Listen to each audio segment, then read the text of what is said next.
Mi hija me dejó sin un centavo y sola a los 57 años.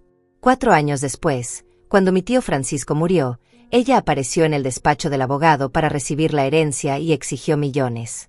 Confiada, arrogante, ruidosa. Lucía estaba ahí, sentada frente al escritorio de caoba, con un vestido color marfil que probablemente costó más de lo que yo gané en 6 meses. Me miró con esa sonrisa que no veía hacía 4 años y dijo, jajaja, somos familia, no mamá.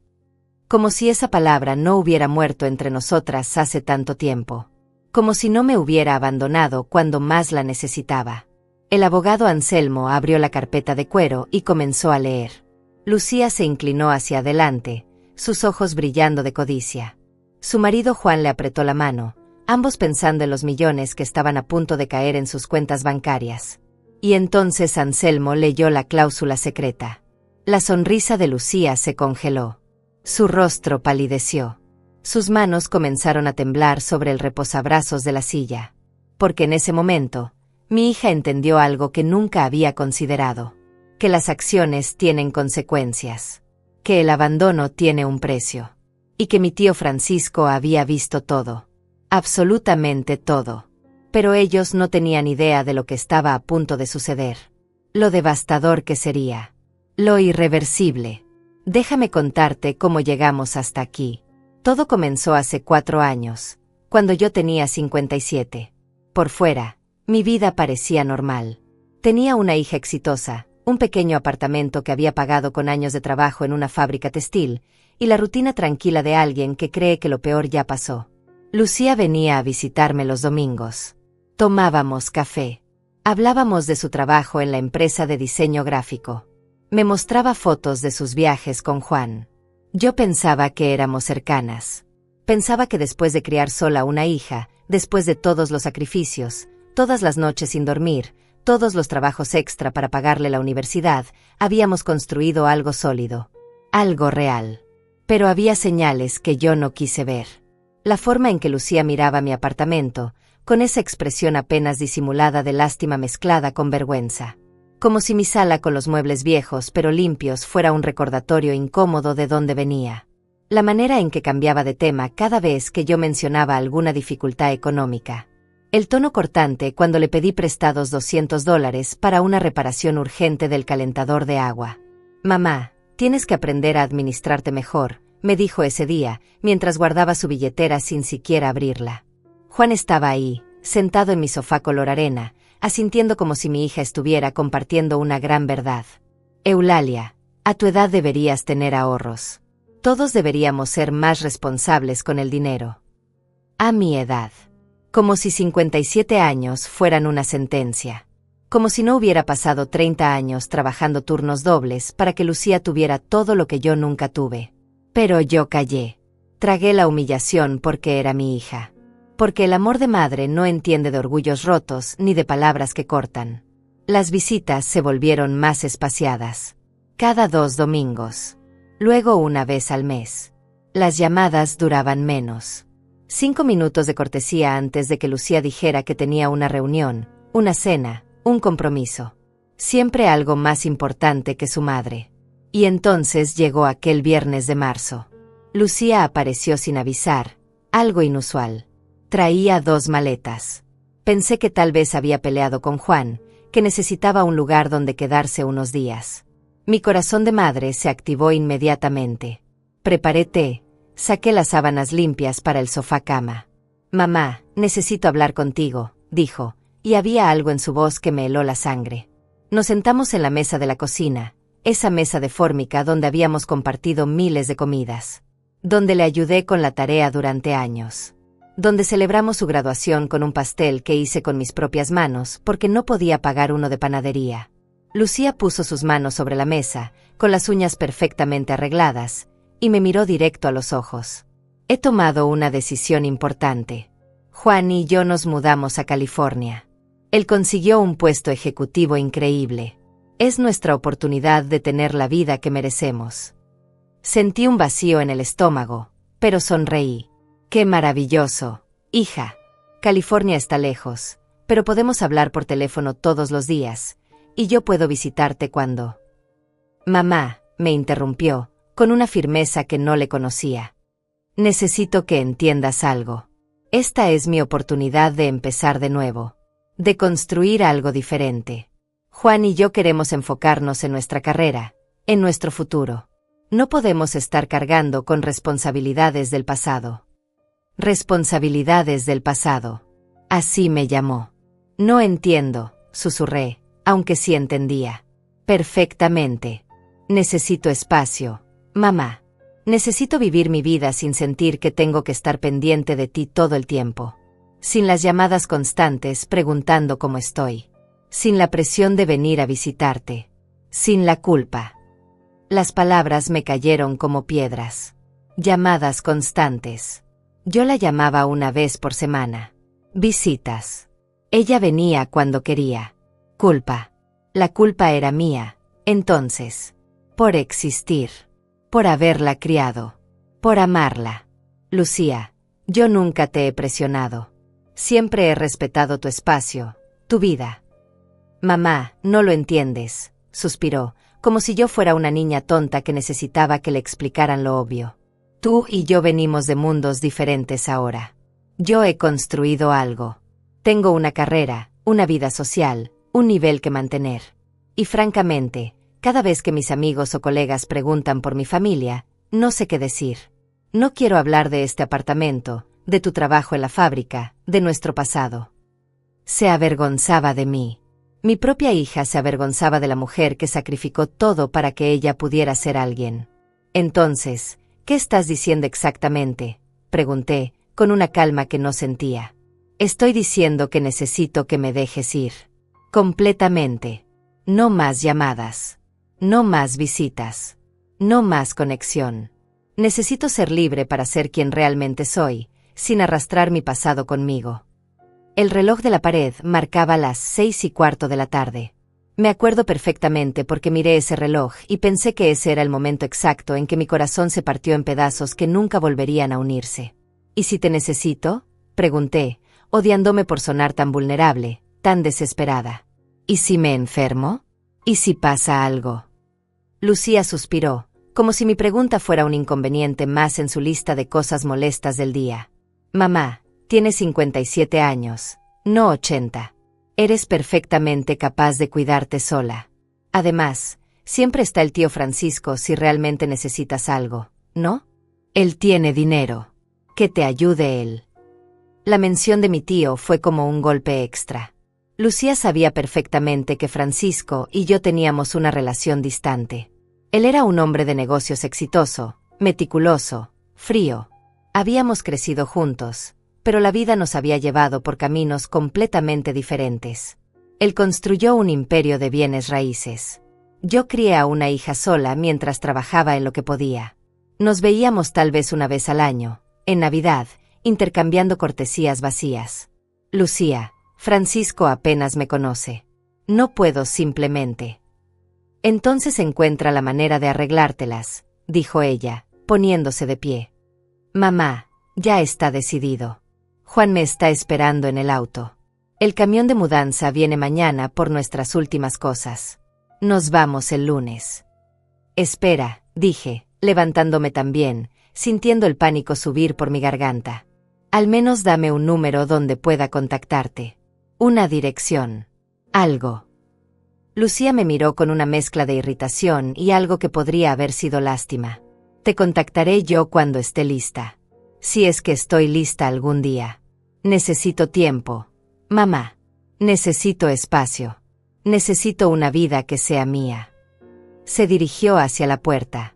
Tomó las maletas. Y entonces hizo algo que nunca olvidaré.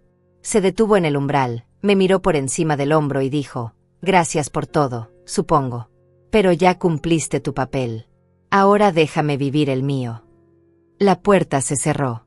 Escuché sus tacones bajando las escaleras. El motor del auto de Juan encendiéndose. El sonido alejándose por la calle.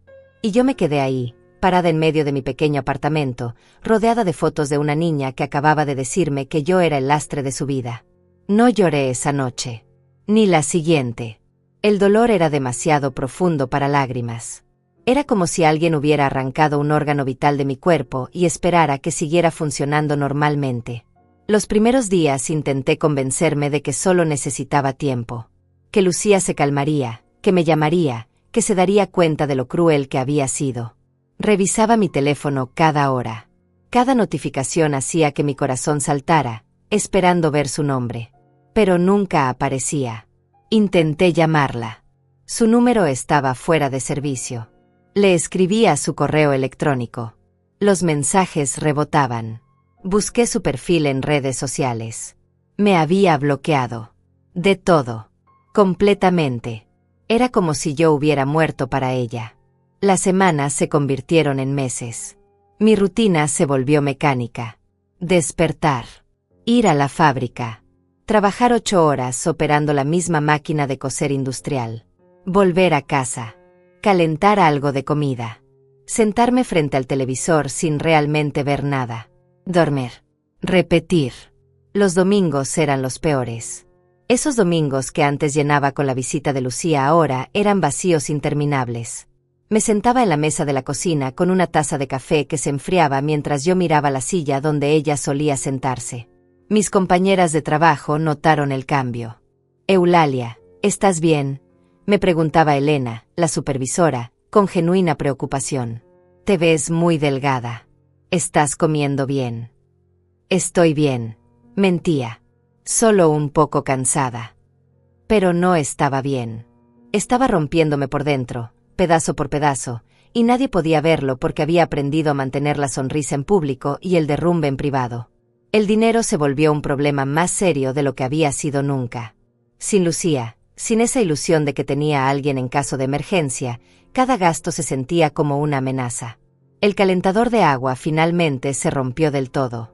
Tuve que bañarme con agua fría durante 2 meses hasta que pude juntar el dinero para uno usado.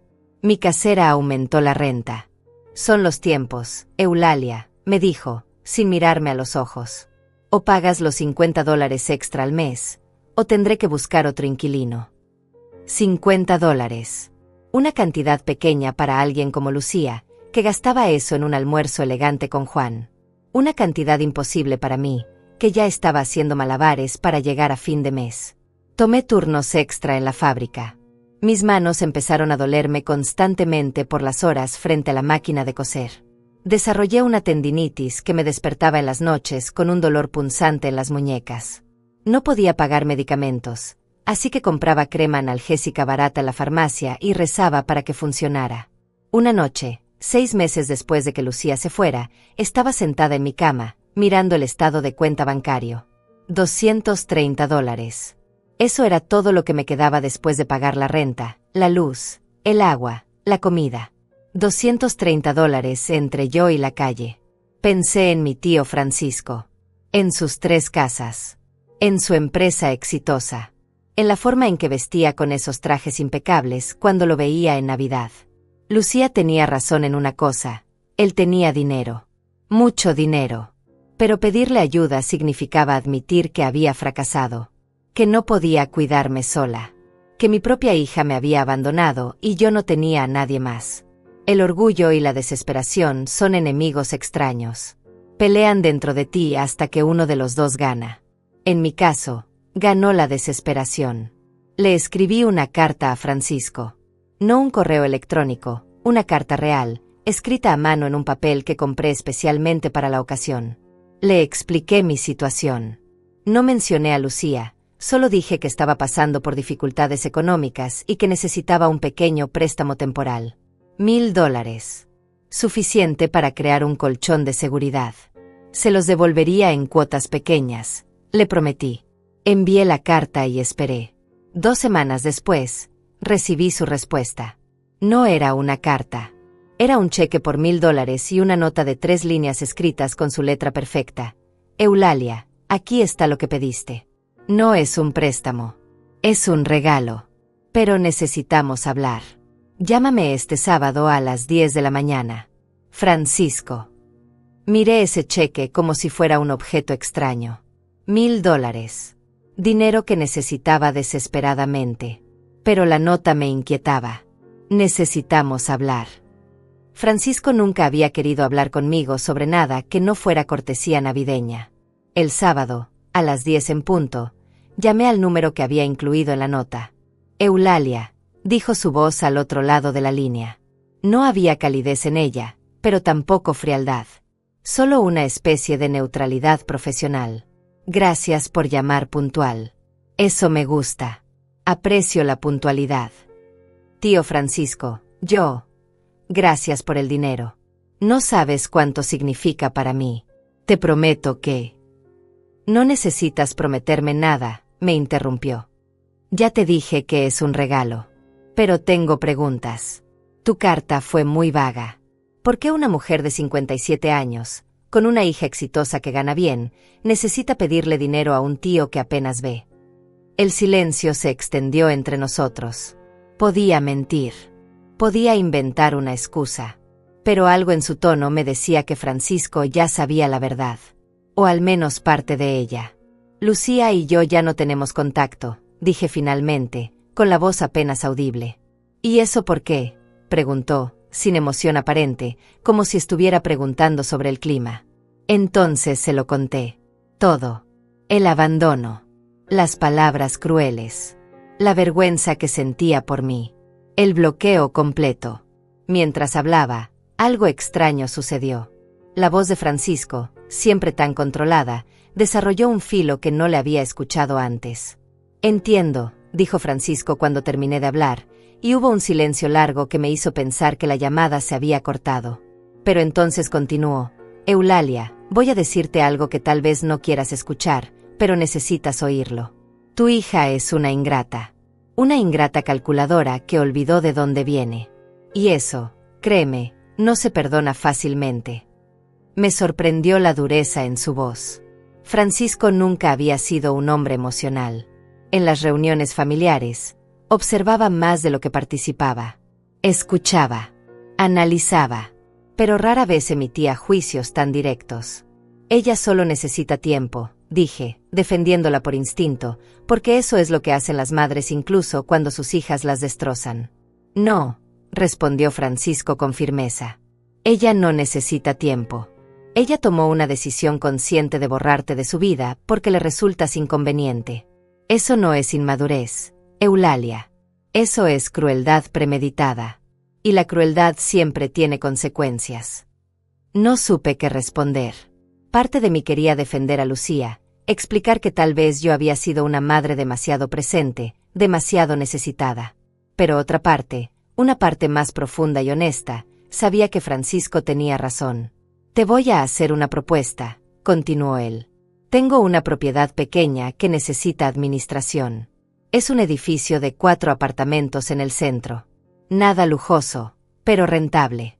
El administrador anterior renunció el mes pasado. Es un trabajo simple, cobrar rentas, coordinar reparaciones menores, mantener el lugar en orden. Te pagaría $800 al mes, más un apartamento gratuito en el edificio. Uno de los inquilinos se mudó hace poco, así que hay espacio disponible. Me quedé sin palabras. $800 mensuales más vivienda gratis. Eso significaba poder dejar la fábrica, donde mis manos ya casi no resistían las largas jornadas. Significaba seguridad, estabilidad, un respiro. ¿Por qué harías esto por mí?, pregunté, con la voz quebrada.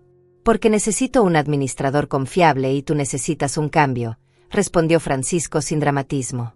No es caridad, Eulalia. Es un trabajo real con responsabilidades reales. Si no cumples, te despido como a cualquier empleado. Pero algo me dice que cumplirás. Siempre fuiste responsable, incluso cuando éramos niños. ¿Recuerdas cuando cuidabas el jardín de la abuela? Eras la única que regaba las plantas todos los días sin que nadie te lo recordara.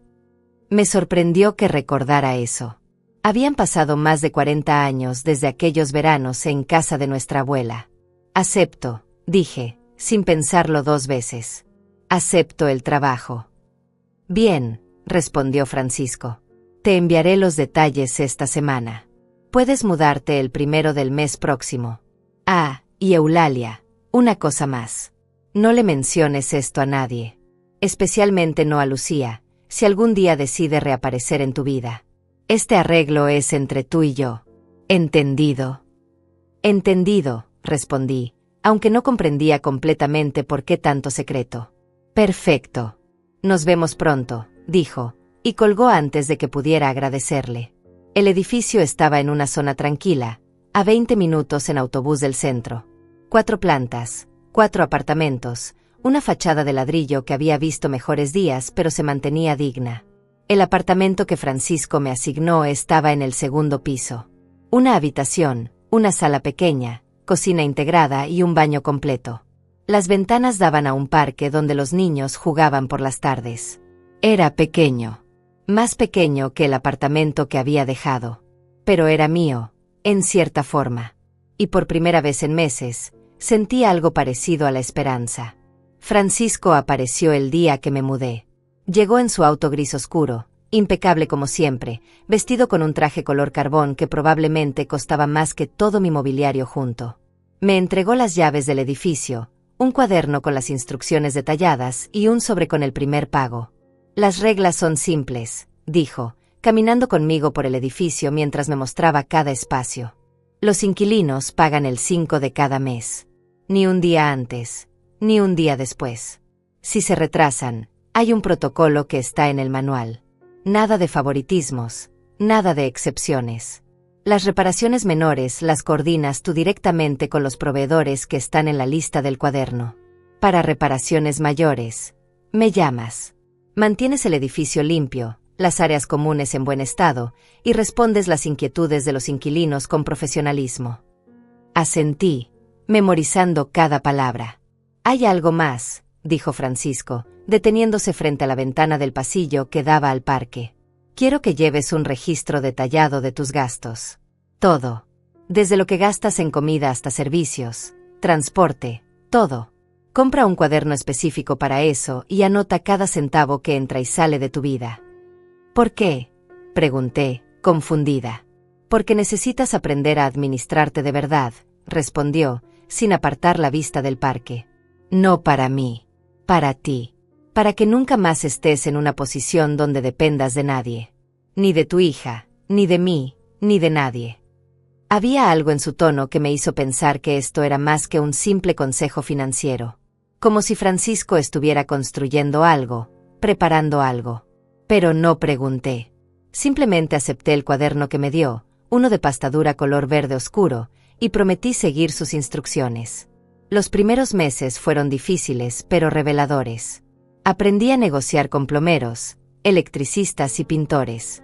Aprendí a ser firme cuando los inquilinos intentaban pagar tarde o pedían excepciones. Francisco tenía razón, no podía haber favoritismos.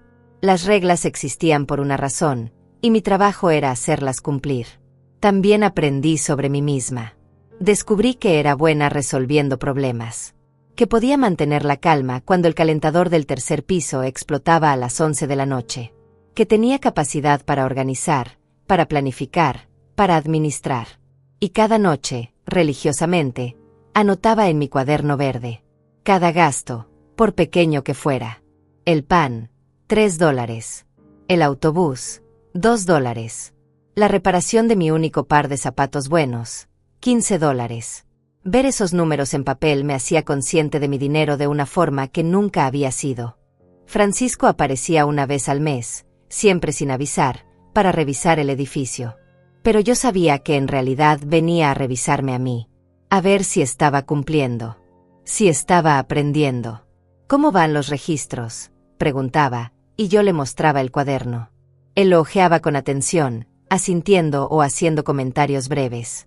Estás gastando demasiado en comida preparada. Aprende a cocinar en cantidades y congelar porciones. Es más económico. Oh, bien hecho al comparar precios antes de llamar al plomero. Ahorraste $40. Nunca me felicitaba efusivamente. Francisco no era ese tipo de persona. Pero sus pequeños asentimientos, sus comentarios prácticos, me hacían sentir que estaba haciendo las cosas bien.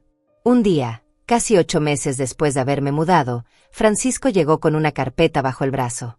Se sentó en mi pequeña mesa de cocina, el mismo lugar donde Lucía me había destrozado la vida un año atrás, y abrió la carpeta. Eulalia, He estado pensando en tu futuro, dijo, sacando varios documentos. Tienes 58 años. Si sigues trabajando así, cuidándote, siendo disciplinada, podrías tener una vida cómoda. Pero cómoda no es suficiente. Necesitas seguridad real. Me mostró los papeles. Eran planes de inversión, cuentas de ahorro, proyecciones financieras. Números que bailaban frente a mis ojos sin mucho sentido. No entiendo nada de esto, admití, sintiéndome tonta. Todavía no, respondió Francisco. Pero vas a aprender. Cada semana, vamos a tener una sesión de 1 hora. Te voy a enseñar lo básico sobre inversiones, ahorros, planificación financiera. No para que te vuelvas millonaria, sino para que entiendas cómo funciona el dinero. Cómo crece. Cómo protegerlo. ¿Por qué estás haciendo todo esto?, pregunté, con los ojos húmedos. ¿Por qué te importa tanto? Francisco cerró la carpeta y me miró directamente por primera vez en toda nuestra relación. Porque vi lo que tu hija te hizo. Y me recordó algo que juré hace muchos años, que la familia no es quien comparte tu sangre, sino quien está ahí cuando te derrumbas. Tu hija te falló, Eulalia. Pero yo no voy a fallarte. No porque sea noble o generoso, sino porque es lo correcto. Y porque alguien necesita enseñarte que mereces más que las migajas que la vida te ha dado. Las sesiones con Francisco se convirtieron en la parte más importante de mi semana. Cada martes a las 7 de la noche, aparecía en mi apartamento con su maletín de cuero y su paciencia infinita. Me enseñó cosas que nunca imaginé que entendería. Cómo leer un estado de cuenta bancario completo. Que significaban términos como interés compuesto, diversificación, liquidez. Cómo el dinero podía trabajar para mí en lugar de yo trabajar desesperadamente por dinero. El dinero no es el enemigo, Eulalia, me decía mientras dibujaba gráficos simples en hojas de papel. La ignorancia sobre el dinero es el enemigo. La gente pobre no es pobre porque sea floja o tonta. Es pobre porque nadie les enseñó las reglas del juego. Yo escuchaba cada palabra como si fueran lecciones sagradas. Tomaba notas en un cuaderno aparte, el cuaderno morado que Francisco me regaló específicamente para esto. Y lo más sorprendente era que empezaba a entender. Realmente entender. Después de 6 meses de sesiones, Francisco me propuso algo inesperado. Vas a invertir tu primer dinero, anunció una noche. Tienes ahorrados $1,200 según tu último registro. Vamos a tomar 500 y los vamos a poner en un fondo de inversión de bajo riesgo. Sentí pánico inmediato. ¿Y si lo pierdo todo? No vas a perderlo todo, respondió con esa calma que lo caracterizaba. Es un fondo conservador. Crecerá lento, pero crecerá. Y vas a aprender algo más valioso que el dinero, a confiar en el proceso, a pensar a largo plazo, a no entrar en pánico cada vez que el mercado se mueve.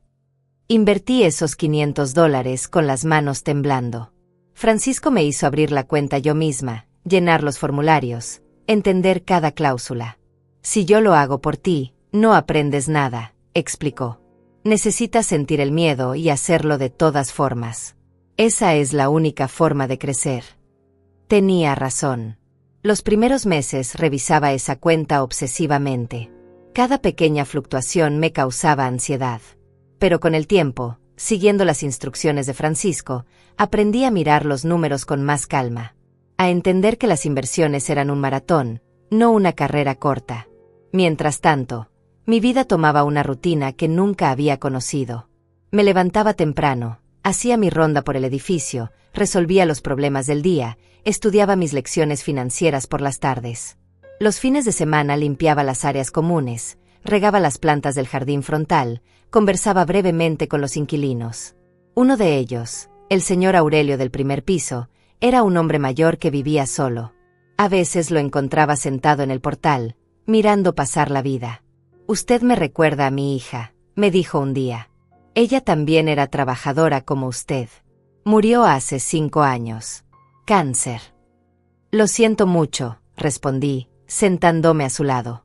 No lo sienta, dijo, con una tristeza serena en los ojos.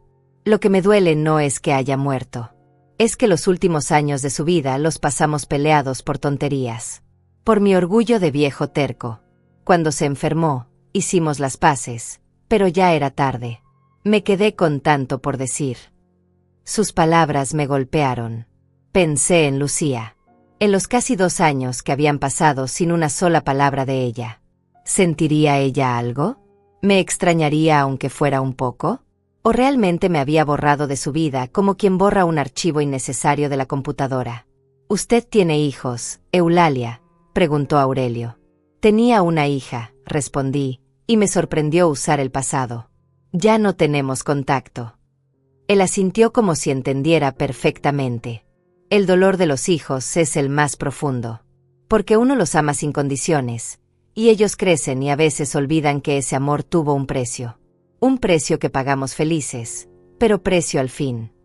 Esa noche lloré. Por primera vez desde que Lucía se fue, me permití llorar de verdad.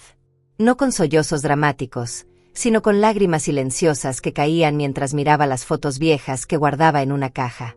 Lucía a los 5 años, con su primer uniforme escolar. Lucía a los 12, en su graduación de primaria. Lucía a los 20, el día que se graduó de la universidad, abrazándome con esa sonrisa enorme que alguna vez pensé que significaba gratitud y amor. ¿En qué momento perdí a mi hija? ¿O nunca la tuve realmente? Francisco notó mi tristeza en nuestra siguiente sesión. No dijo nada directamente, pero trajo café de una cafetería cara, algo que nunca hacía, y me habló sobre su propia vida de una forma inusualmente personal. «Nunca me casé ni tuve hijos», dijo, removiendo su café lentamente. «Mucha gente piensa que fue porque estaba demasiado enfocado en los negocios. Pero la verdad es que vi demasiados matrimonios destruidos por el dinero, demasiados hijos que solo esperaban la muerte de sus padres para heredar. Decidí que prefería estar solo que rodeado de gente que me viera como una cuenta bancaria con piernas». «Suena solitario», comenté. «Lo es», admitió. «Pero la soledad elegida es mejor que la compañía traicionera. Y he aprendido que la familia verdadera no siempre comparte tu apellido. A veces la encuentras en los lugares más inesperados». Me miró de una forma que me hizo entender que estaba hablando de nosotros. De esta relación extraña que habíamos construido. No éramos cercanos emocionalmente. Francisco nunca me abrazaba, nunca me decía palabras dulces. Pero estaba ahí, cada semana, enseñándome, guiándome, invirtiendo su tiempo en mí de una forma que nadie más había hecho. Los meses se convirtieron en años. Cumplí 59, luego 60, luego 61. Mi inversión inicial de $500 creció a 800, luego a 1100. Francisco me ayudó a abrir más cuentas, a diversificar, a pensar en plazos de 5 y 10 años. El edificio prosperaba bajo mi administración. Los inquilinos renovaban sus contratos. El lugar se veía mejor que cuando llegué. Francisco aumentó mi salario 2 veces sin que yo lo pidiera. «Es lo justo», decía simplemente. «Estás haciendo un trabajo excelente». Pero lo más importante era lo que estaba pasando dentro de mí. Ya no era la mujer quebrada que había sido a los 57 años. Había algo nuevo en mi forma de caminar, de hablar, de mirarme en el espejo. Era confianza, seguridad, la certeza de que podía cuidarme sola, de que tenía valor más allá de ser la madre de alguien. Una tarde de septiembre, 3 años y medio después de que Lucía me abandonara, Francisco llegó a nuestra sesión semanal con una expresión más seria que de costumbre. Se sentó, pero no sacó sus papeles ni su computadora portátil como siempre hacía. «Eulalia, necesito hablar contigo sobre algo importante», dijo, y algo en su tono me puso alerta. «¿Qué pasa? ¿Hice algo mal con las cuentas del edificio?» «No, nada de eso», respondió, moviendo la mano para desestimar mi preocupación. «Es sobre mí. Fui al médico la semana pasada. Exámenes de rutina que había estado posponiendo. Encontraron algo». Sentí que el piso se movía bajo mis pies. «¿Qué encontraron?» «Cáncer de páncreas», dijo con esa calma terrible que solo tienen las personas que ya procesaron la noticia. «Etapa avanzada. El pronóstico no es bueno. Me dan tal vez 1 año, año y medio si tengo suerte». «No», susurré, sintiendo que todo el aire abandonaba mis pulmones. «No, tiene que haber tratamientos, opciones, algo». «Hay tratamientos», confirmó. «Y los voy a hacer porque no soy de los que se rinden fácilmente. Pero también soy realista. Eulalia. He visto los números. He hablado con 3 especialistas diferentes. Todos dicen lo mismo. Es cuestión de tiempo. Me levanté, caminé hacia la ventana, intentando controlar las lágrimas que amenazaban con desbordarse. Francisco, el hombre que me había salvado cuando nadie más lo hizo, el hombre que me enseñó a valerme por mí misma, se estaba muriendo. No es justo, dije con voz rota. Nada de esto es justo. La justicia no existe, Eulalia, respondió con esa honestidad brutal que lo caracterizaba. Solo existen las consecuencias y las decisiones. Y necesito tomar algunas decisiones importantes mientras todavía puedo pensar con claridad. Se levantó y vino a pararse junto a mí en la ventana. He estado actualizando mi testamento. Es un documento complejo, hay muchos activos, muchas propiedades. Pero quiero que sepas algo. Tú estás incluida en él. Francisco, no necesitas.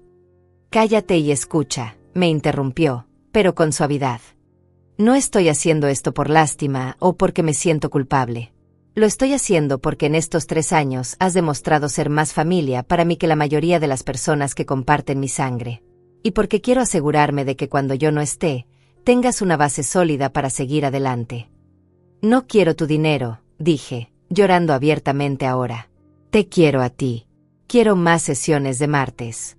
Quiero más regaños sobre mis gastos innecesarios. Quiero más tiempo.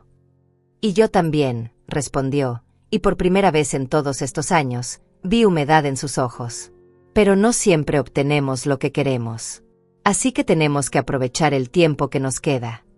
Los siguientes meses fueron una mezcla extraña de normalidad y despedida silenciosa. Francisco continuó con nuestras sesiones semanales, aunque ahora llegaba más cansado, más delgado. Los tratamientos le estaban cobrando factura, pero él insistía en mantener la rutina. El día que deje de enseñarte es el día que me rindo, decía con esa terquedad que yo había aprendido a respetar. Me habló más sobre su testamento, aunque sin entrar en detalles específicos. Hay ciertas cláusulas que he incluido, explicó una tarde mientras tomábamos té en mi sala. Protecciones legales para asegurarme de que mis deseos se cumplan exactamente como los he establecido. He visto demasiados testamentos destrozados por familiares codiciosos que aparecen de la nada cuando huele a dinero. ¿Tienes familia que pueda hacer eso?, pregunté. Tengo primos, sobrinos lejanos, gente que no me ha llamado en 20 años pero que de repente se va a acordar que existí, respondió con una sonrisa amarga. Y luego está tu hija. La mención de Lucía me tomó por sorpresa. ¿Lucía? ¿Qué tiene que ver ella con tu testamento? Francisco me miró con esos ojos grises que parecían ver a través de las personas. Eulalia, cuando yo muera, la noticia va a salir en los periódicos. Soy una figura conocida en el mundo de los bienes raíces. Habrá obituarios, artículos sobre mi fortuna. Y cuando eso pase, ¿realmente crees que tu hija no va a aparecer? La idea me revolvió el estómago. 4 años sin una palabra, 4 años de silencio absoluto, pero sí, conocía a Lucía. Si había dinero de por medio, aparecería. Como un buitre que huele carroña. Ella no tiene derecho a nada tuyo, dije con más fiereza de la que pretendía. Legalmente, no, concordó Francisco. Pero eso no impedirá que lo intente. Por eso he tomado precauciones. Créeme, Eulalia, he pensado en cada posible escenario. En cada forma en que alguien podría intentar manipular o torcer mis últimas voluntades. Y he cerrado todas esas puertas. Había algo en su tono que me hizo pensar que estaba hablando específicamente de Lucía. Como si hubiera planificado algo relacionado con ella. Pero no pregunté más. Francisco compartiría lo que quisiera compartir cuando estuviera listo. En diciembre, Francisco fue hospitalizado por una semana. Los tratamientos ya no estaban funcionando y los médicos querían hacer algunos procedimientos más agresivos. Lo visité todos los días, llevándole libros que sabía que le gustaban, sentándome junto a su cama mientras él dormía bajo los efectos de los medicamentos. Una tarde, mientras yo leía en silencio, Francisco despertó y me miró con una claridad sorprendente. ¿Sabes qué es lo más triste de morirse?, preguntó con voz débil. ¿Qué?, respondí, dejando el libro a un lado. Darme cuenta de que pasé toda mi vida construyendo un imperio, acumulando propiedades y dinero, y las únicas conversaciones reales que tuve fueron estas sesiones de los martes contigo. Debí haber hecho esto antes. Debí haber buscado conexiones verdaderas en lugar de transacciones comerciales. Nunca es tarde para cambiar, dije, tomando su mano, sorprendida por lo frágil que se sentía. Para mí sí lo es, respondió con una sonrisa triste. Pero tú todavía tienes tiempo, Eulalia. Tienes 61 años. Si te cuidas, podrías vivir otros 20, 25 años fácilmente. No los desperdicies esperando a que gente que te abandonó regrese. Construye algo nuevo. Encuentra tu propia familia. Tú eres mi familia, dije, con lágrimas corriendo por mis mejillas. Ahora sí, respondió, apretando débilmente mi mano. Pero cuando yo me vaya, necesitas encontrar más. Prométeme que lo intentarás. Que no te encerrarás en ese apartamento a esperar la muerte como hacen tantos viejos amargados. Te lo prometo, susurré. Francisco salió del hospital una semana después, pero ya no volvió a ser el mismo. Las sesiones de los martes continuaron, pero más cortas, más espaciadas. Él seguía enseñándome, pero ahora yo también aprendía del silencio, de las pausas largas mientras él juntaba fuerzas para continuar. En febrero, 6 meses después de su diagnóstico, Francisco me citó en su oficina. Era la primera vez que me invitaba ahí. El edificio era impresionante, todo vidrio y acero, con su nombre grabado en letras enormes en el lobby, Inmobiliaria Torres Francisco. Su oficina estaba en el piso 22, con ventanas que daban a toda la ciudad. Había fotos en las paredes de edificios que había construido, premios que había ganado, reconocimientos de organizaciones empresariales. Era el santuario de un hombre que había dedicado su vida entera a construir un legado. Siéntate, dijo, señalando una silla frente a su enorme escritorio. Se veía diminuto detrás de ese mueble, consumido por la enfermedad, pero sus ojos mantenían esa chispa de determinación.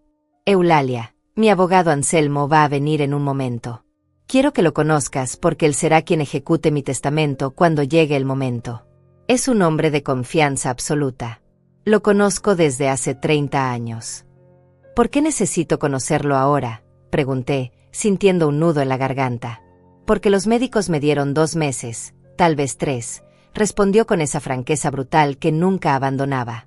Y porque necesito que entiendas algunas cosas antes de que sea demasiado tarde. La puerta se abrió y entró un hombre de unos 60 años, con cabello gris perfectamente peinado, traje impecable y una expresión seria pero amable. Señora Eulalia, dijo, extendiendo su mano. Es un placer conocerla finalmente. Francisco me ha hablado mucho de usted. Anselmo se sentó y sacó varios documentos de su portafolio.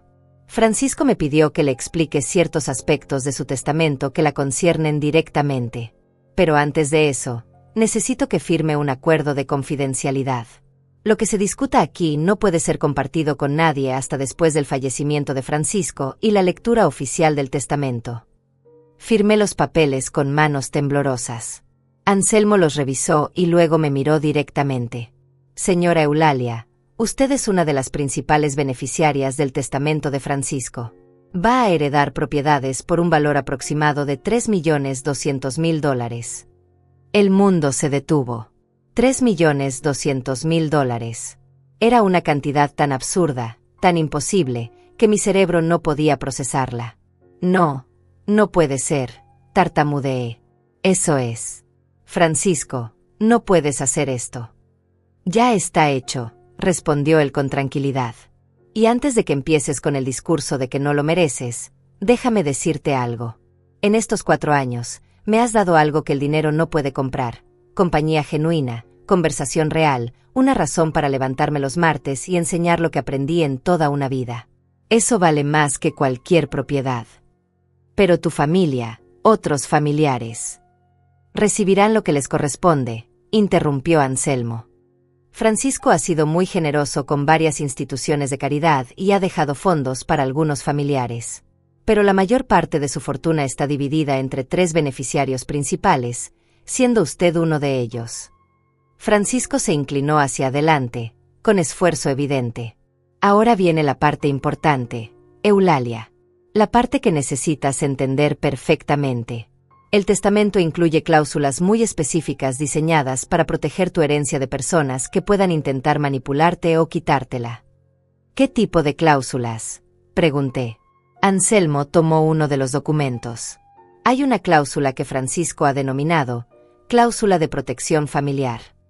Establece que si cualquier familiar directo suyo o de usted intenta impugnar el testamento, reclamar una porción que no les corresponde, o ejercer cualquier tipo de presión legal o emocional sobre usted para obtener parte de su herencia, automáticamente activa una serie de consecuencias legales. ¿Qué tipo de consecuencias?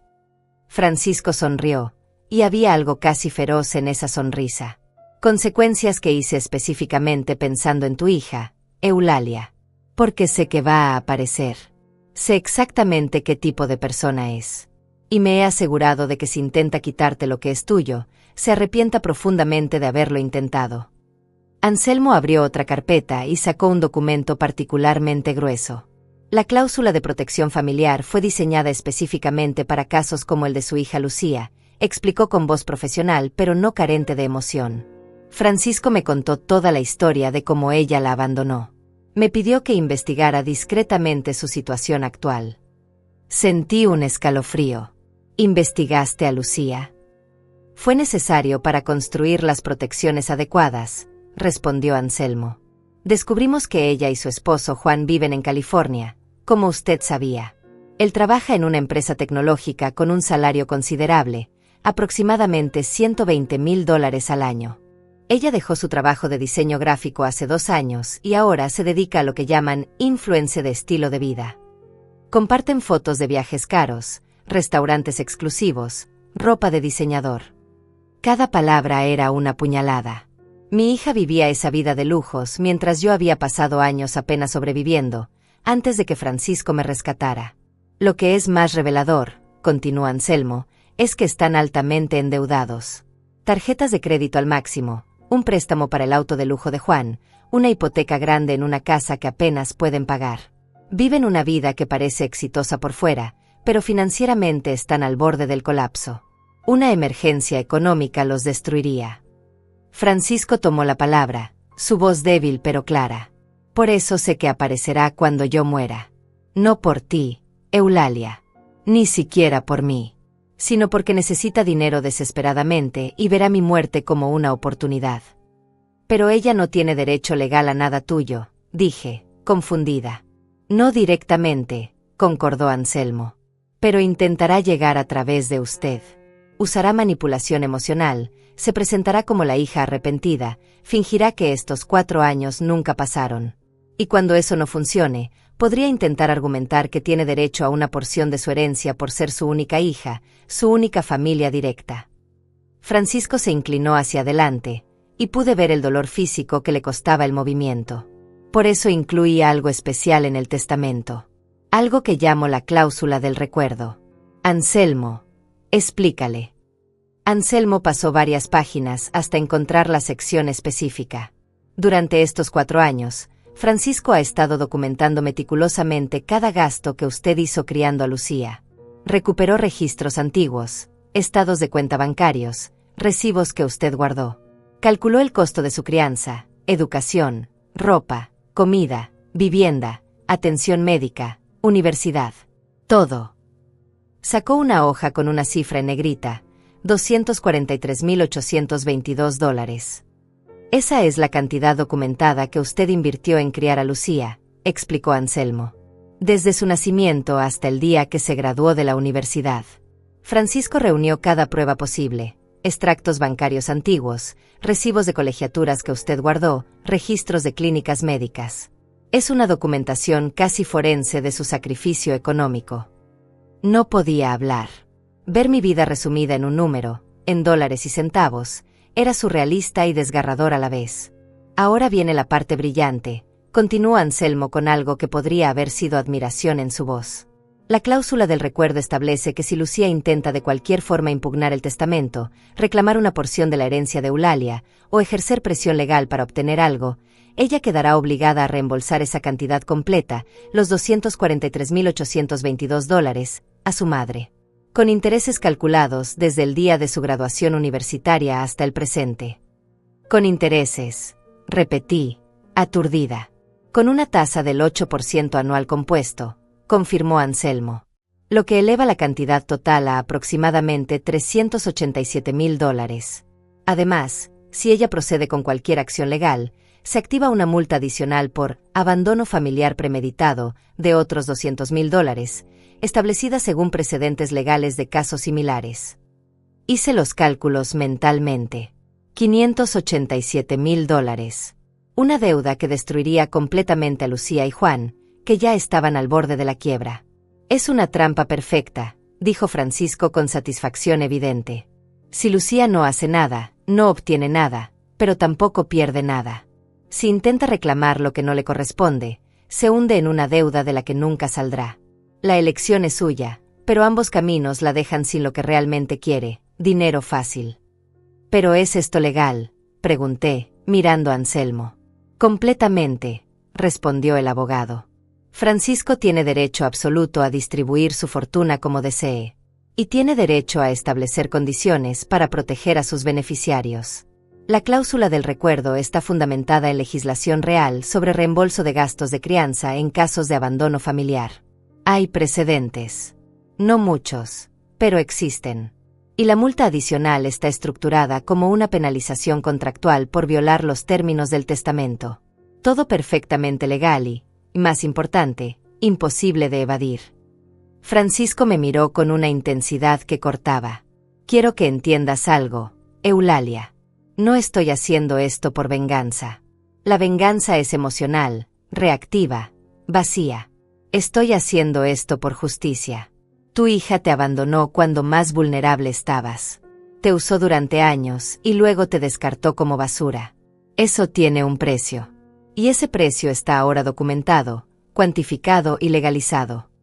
No sé qué decir, susurré, abrumada por la meticulosidad de todo esto, por el cuidado extremo que Francisco había puesto en protegerme incluso después de su muerte. No digas nada todavía, respondió él. Hay más que necesitas saber. Anselmo, muéstrale la segunda parte. Anselmo sacó otro documento. Además de las propiedades que heredará, Francisco ha establecido un fideicomiso especial para usted. Contiene $500,000 que generarán intereses mensuales de aproximadamente $3,000. Ese dinero es intocable por nadie más que usted y está protegido de cualquier reclamación legal, incluso en casos extremos de demandas o quiebras. $3,000 al mes. Para siempre. Era más de lo que había ganado en toda mi vida trabajando. El fideicomiso tiene una sola condición, añadió Anselmo. Usted no puede regalar, prestar o transferir ninguna porción de ese dinero a Lucía o Juan bajo ninguna circunstancia. Si lo hace, el fideicomiso se disuelve automáticamente y el dinero va a instituciones de caridad que Francisco ha designado. ¿Por qué esa condición?, pregunté, aunque intuía la respuesta. Porque te conozco, dijo Francisco con suavidad. Eres una madre. Y las madres tienen la tendencia autodestructiva de perdonar lo imperdonable, de dar lo que no tienen a hijos que no lo merecen. Esta condición te protege de ti misma. Si Lucía algún día regresa, arrepentida de verdad o fingiendo estarlo, no podrás darle dinero aunque quisieras. La decisión ya no estará en tus manos. Era cierto. Yo conocía mi corazón de madre. Sabía que si Lucía aparecía llorando, diciendo que lo sentía, una parte de mí querría ayudarla. Francisco me estaba protegiendo incluso de mi propia debilidad. Hay una última cosa, dijo Anselmo, su tono volviéndose más sombrío. Francisco quiere que la lectura del testamento sea presencial y que ciertas personas sean notificadas obligatoriamente. Esto incluye a Lucía. ¿Vas a invitarla a la lectura?, pregunté, sintiendo pánico. No invitarla, corrigió Francisco. Obligarla legalmente a asistir. Es parte de las condiciones del testamento. Para que la distribución de bienes sea válida, todos los beneficiarios y personas mencionadas específicamente en el documento deben estar presentes o representadas legalmente. Lucía está mencionada específicamente en la cláusula del recuerdo. Por lo tanto, debe estar ahí. Entendí entonces la magnitud de lo que Francisco había planeado. No solo había creado consecuencias legales devastadoras para Lucía, también se había asegurado de que ella tuviera que estar presente cuando todo se revelara. Que tuviera que sentarse en esa sala, escuchar cada palabra, ver cómo su madre, a quien abandonó, heredaba millones mientras ella obtenía nada excepto la amenaza de una deuda aplastante si intentaba reclamar algo. Va a ser humillante para ella, dije en voz baja. Va a ser justo, corrigió Francisco. Hay una diferencia. Francisco murió un martes por la mañana, exactamente 9 meses después de su diagnóstico. Yo estaba con él. Había pasado la noche en el hospital porque los médicos dijeron que era cuestión de horas. Sostuve su mano mientras su respiración se volvía más irregular, más espaciada, hasta que finalmente se detuvo. No hubo drama. No hubo últimas palabras profundas. Solo un suspiro suave y luego silencio. Se fue, dijo la enfermera con voz profesional pero amable. Lo siento mucho. Me quedé ahí sentada, sosteniendo la mano de un hombre que había sido más familia para mí en 4 años que mi propia hija en toda una vida. Lloré en silencio, sin sollozos, solo lágrimas que caían y caían mientras veía su rostro finalmente en paz, libre del dolor que lo había consumido los últimos meses. El funeral fue 3 días después. Una ceremonia austera en una funeraria elegante. Asistieron empresarios importantes, socios comerciales, algunos empleados de sus propiedades. Todos hablaban de Francisco Torres el magnate, el constructor, el visionario de bienes raíces. Nadie mencionó a Francisco el maestro paciente, el hombre que pasaba sus martes enseñándole finanzas a una mujer de 61 años que trabajaba administrando un edificio. Me senté en la parte de atrás, vestida con el único traje color negro que tenía, observando a toda esa gente que probablemente nunca había tenido una conversación real con él. Algunos me miraron con curiosidad, preguntándose quién era esa mujer mayor que lloraba en silencio. Nadie se acercó a preguntar. Después del funeral, Anselmo me encontró en el estacionamiento. Eulalia, la lectura del testamento será en 10 días. El jueves 27 a las 3 de la tarde en mi oficina. Ya he enviado las notificaciones obligatorias a todos los mencionados en el documento. ¿Incluyendo a Lucía?, pregunté, sintiendo un nudo en el estómago. Incluyendo a Lucía, confirmó.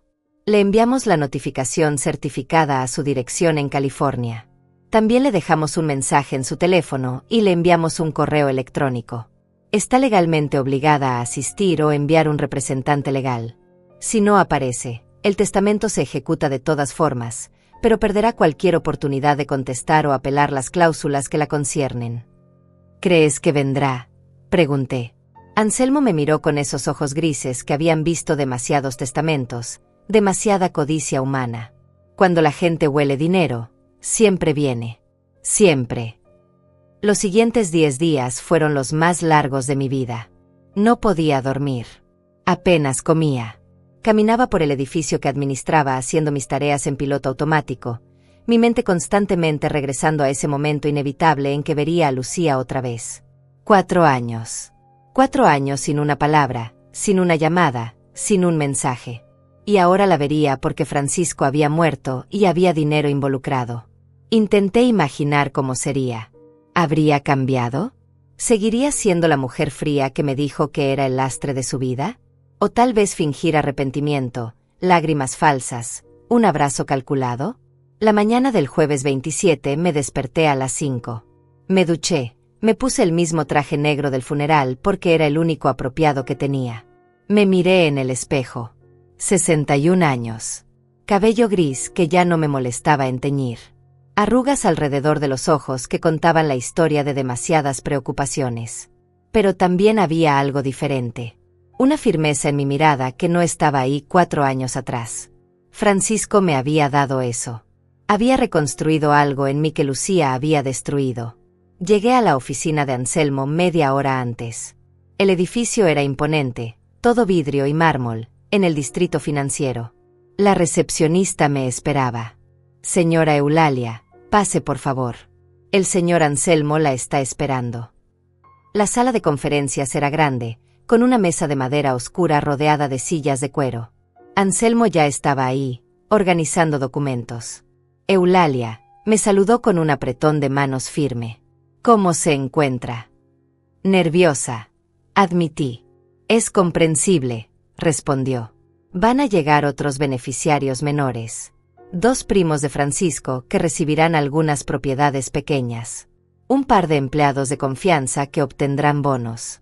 Y, por supuesto, Lucía y su esposo confirmaron su asistencia ayer por la tarde. Sentí que el aire abandonaba mis pulmones. Confirmaron. Sí. Llegarán en cualquier momento. Tomaron un vuelo temprano desde California. Están hospedados en el Hotel Continental, el mismo donde Francisco solía quedarse cuando tenía reuniones importantes. Curioso, ¿no? Ya gastando dinero que asumen que van a heredar. Me senté en una de las sillas, temblando. Anselmo puso una mano en mi hombro. Eulalia, recuerde lo que Francisco planeó. Recuerde que usted tiene el control aquí, no ella. No importa lo que diga o haga, las cláusulas están escritas en piedra. Son irrevocables. Otros empezaron a llegar. Los primos de Francisco, Fernando y Elena, personas que yo había visto tal vez 2 veces en mi vida. Nos saludamos con cortesía fría. Ellos me miraron con curiosidad apenas disimulada, probablemente preguntándose qué hacía yo ahí. Un hombre mayor llamado Aurelio, que había trabajado como contador de Francisco por 30 años, entró y se sentó en silencio. Una mujer joven, Inés, que había sido asistente personal de Francisco, llegó con los ojos rojos de haber llorado. Y entonces escuché su voz en el pasillo. Esa risa. La misma risa que había escuchado 4 años atrás, antes de que me destrozara la vida. Aguda, confiada, llena de una alegría que no tenía nada que ver con dolor o pérdida, sino con expectativa pura. La puerta se abrió y ahí estaba Lucía. Se veía exactamente como la recordaba, pero más pulida. El cabello perfectamente arreglado en ondas suaves. Maquillaje impecable. Un vestido color marfil que probablemente costó más de lo que yo ganaba en 6 meses. Zapatos de tacón alto que hacían clic, clic, clic contra el piso de mármol. Y a su lado, Juan, con su traje gris perfectamente planchado y esa sonrisa practicada que siempre me había parecido falsa. Lucía entró a la sala como si fuera suya. Sus ojos recorrieron el espacio, evaluando, calculando. Y entonces me vio. Por un segundo, solo un segundo, vi algo parecido a la sorpresa en su rostro. Como si hubiera olvidado que yo existía, que yo también podría estar aquí. Pero la sorpresa se desvaneció rápidamente, reemplazada por esa sonrisa que conocía tan bien. Mamá, dijo, caminando hacia mí con los brazos extendidos como si los últimos 4 años no hubieran existido. Qué bueno que llegaste. Estábamos esperándote. No me levanté. No acepté el abrazo que ofrecía. Me quedé sentada, mirándola directamente a los ojos, y dije con voz tranquila, «Hola, Lucía».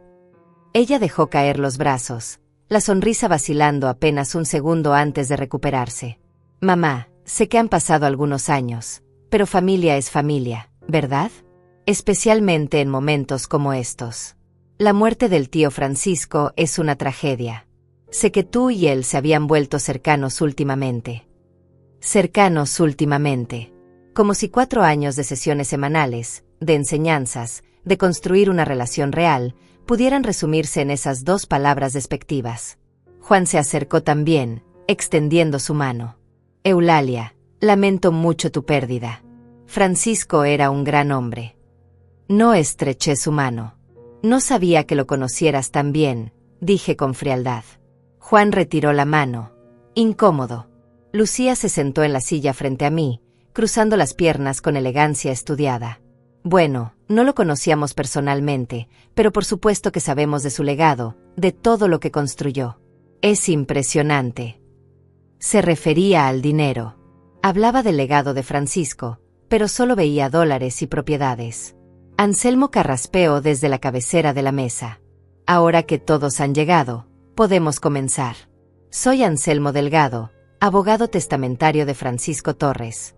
Estamos aquí para la lectura oficial de su última voluntad y testamento. Les pido a todos que permanezcan sentados y en silencio hasta que termine la lectura completa. Después tendrán oportunidad de hacer preguntas. Lucía se inclinó hacia adelante, sus ojos brillando de anticipación. Juan sacó una libreta, como si fuera a tomar notas. Los primos se removieron incómodos en sus sillas. Anselmo abrió la carpeta de cuero. Anselmo comenzó a leer con voz clara y profesional.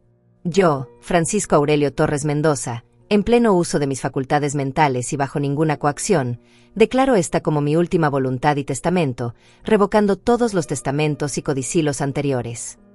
Lucía se reclinó en su silla, con esa sonrisa de satisfacción que me revolvió el estómago. Juan le apretó la mano debajo de la mesa. Los primos Fernando y Elena escuchaban con atención educada.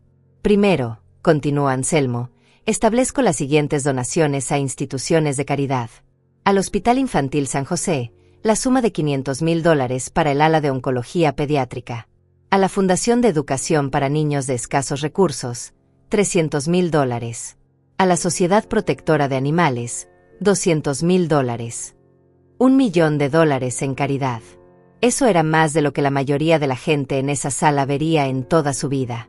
Lucía parpadeó, haciendo los cálculos mentalmente, probablemente pensando que eso era menos dinero disponible para ella. A Fernando Torres, mi primo, le heredo la propiedad ubicada en calle Magnolia número 420, valorada en aproximadamente $200,000, junto con un fondo de $50,000 para su mantenimiento. Fernando asintió, con gratitud genuina en el rostro. A Elena Torres, mi prima, le heredo la propiedad ubicada en Avenida del Parque número 780, valorada en aproximadamente $180,000, junto con un fondo de $40,000 para su mantenimiento. Elena murmuró un gracias apenas audible. A Aurelio Castillo, mi contador de confianza durante 30 años, le heredo la suma de $100,000 como reconocimiento a su lealtad y servicio ejemplar. Aurelio se limpió los ojos discretamente. Don Francisco era un buen hombre, susurró. A Inés Ramírez, mi asistente personal durante los últimos 5 años, le heredo la suma de $75,000 y le ofrezco una carta de recomendación sellada que está adjunta a este testamento. Inés sollozó suavemente, cubriéndose la boca con la mano. Lucía miraba todo esto con impaciencia apenas contenida. Cada donación, cada herencia menor, era dinero que no iría a ella. Juan garabateaba números en su libreta, sumando, calculando cuánto quedaba del pastel. Ahora, dijo Anselmo, y algo en su tono cambió, se volvió más formal, más grave. Procederé a leer las disposiciones principales de este testamento. Lucía se inclinó hacia adelante. Este era el momento que había estado esperando. A Eulalia Herrera, leyó Anselmo, y mi nombre en su boca hizo que todos en la sala me miraran, quien ha demostrado ser más familia para mí en los últimos 4 años que la mayoría de las personas que comparten mi sangre. Le heredo lo siguiente. Vi la expresión de Lucía cambiar. Confusión. Luego algo parecido a la alarma. La propiedad ubicada en calle Robles número 236, edificio de 4 apartamentos, donde Eulalia actualmente reside y administra, valorada en $1,200,000. Esta propiedad pasa a ser de su propiedad absoluta, libre de cualquier hipoteca o gravamen. Escuché el grito ahogado de Lucía. Juan dejó caer su bolígrafo. La propiedad ubicada en Avenida Central número 540, edificio comercial de 2 plantas, valorada en $1,800,000, generando ingresos por renta de aproximadamente $6,000 mensuales. Espera, interrumpió Lucía, poniéndose de pie. ¿Qué está pasando aquí? Señora, le pedí que permaneciera en silencio hasta terminar la lectura, dijo Anselmo con firmeza. Por favor, tome asiento o tendré que pedirle que abandone la sala. Lucía se sentó lentamente, con el rostro pálido. Juan le susurraba algo al oído, pero ella no parecía escucharlo. Anselmo continuó. Adicionalmente, Eulalia Herrera recibe un fideicomiso de $500,000 que generará intereses mensuales de aproximadamente $3,000. Este fideicomiso es intocable, protegido de cualquier reclamación legal, y tiene una única condición. Eulalia no puede regalar, prestar o transferir ninguna porción de este dinero a Lucía Herrera o Juan Morales bajo ninguna circunstancia. Si lo hace, el fideicomiso se disuelve automáticamente y los fondos van a las instituciones de caridad mencionadas anteriormente. El silencio en la sala era tan denso que podía cortarse con un cuchillo. Lucía me miraba con una expresión que nunca había visto en su rostro. Era una mezcla de shock, furia y algo que podría haber sido miedo. El valor total de la herencia de Eulalia Herrera, continuó Anselmo, asciende a aproximadamente $3,500,000, convirtiéndola en la principal beneficiaria de este testamento.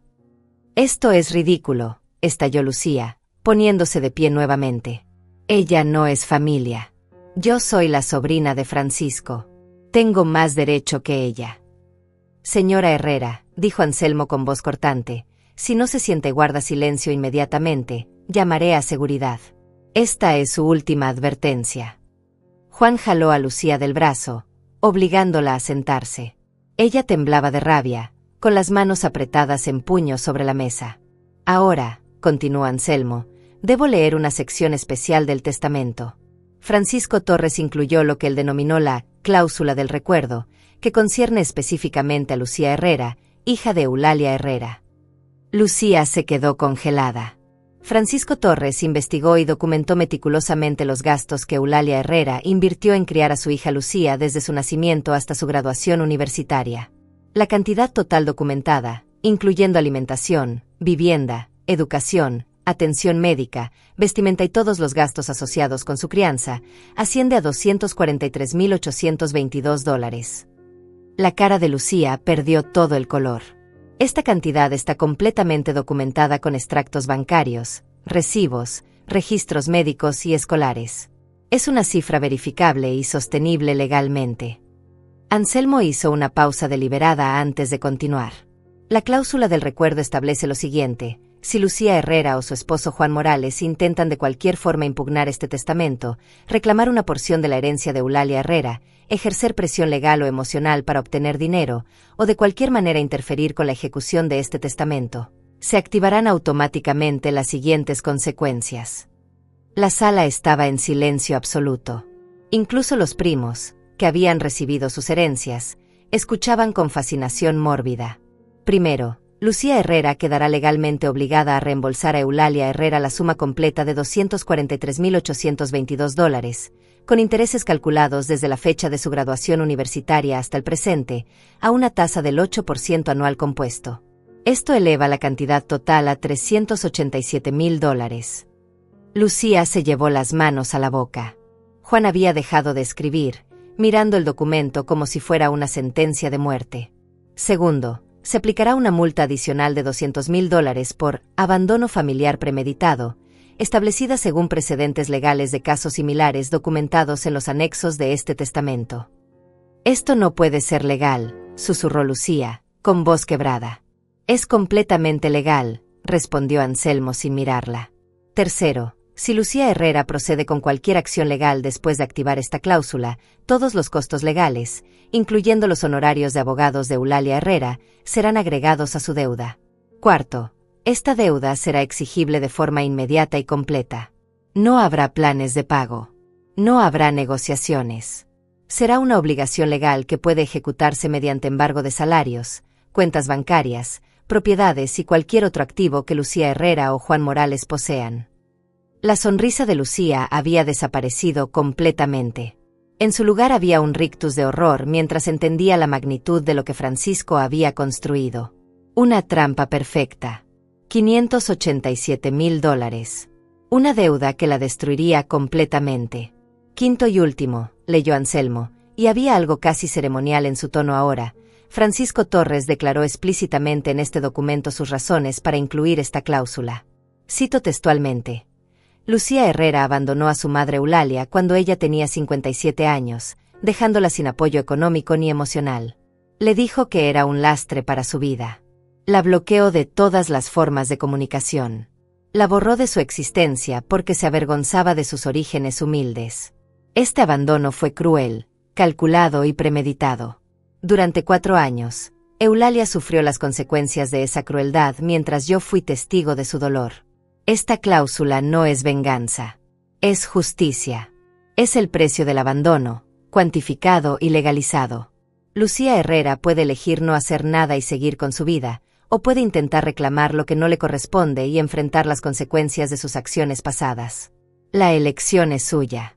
Pero que quede claro, su madre merece cada centavo de lo que le he dejado, y yo me he asegurado de que nadie, especialmente no la hija que la traicionó, pueda quitárselo. El silencio que siguió a esas palabras fue ensordecedor. Lucía estaba paralizada en su silla, con el rostro completamente blanco, las manos temblando sobre la mesa. Juan la miraba con pánico evidente, probablemente calculando mentalmente cómo una deuda de $587.000 los hundiría definitivamente. Anselmo cerró la carpeta con un sonido seco que resonó en la sala. Eso concluye la lectura del testamento de Francisco Aurelio Torres Mendoza. ¿Alguien tiene preguntas? Lucía se puso de pie lentamente, como si sus piernas apenas pudieran sostenerla. Me miró, y por primera vez en 4 años, realmente me vio. No a la madre conveniente. No al lastre de su vida. No a la vergüenza de su pasado. Me vio como lo que era, la mujer que había heredado millones mientras ella obtenía nada excepto la amenaza de destrucción financiera si intentaba reclamarlo. Mamá, dijo, y su voz temblaba, esto es un malentendido. Tú y yo podemos arreglar esto.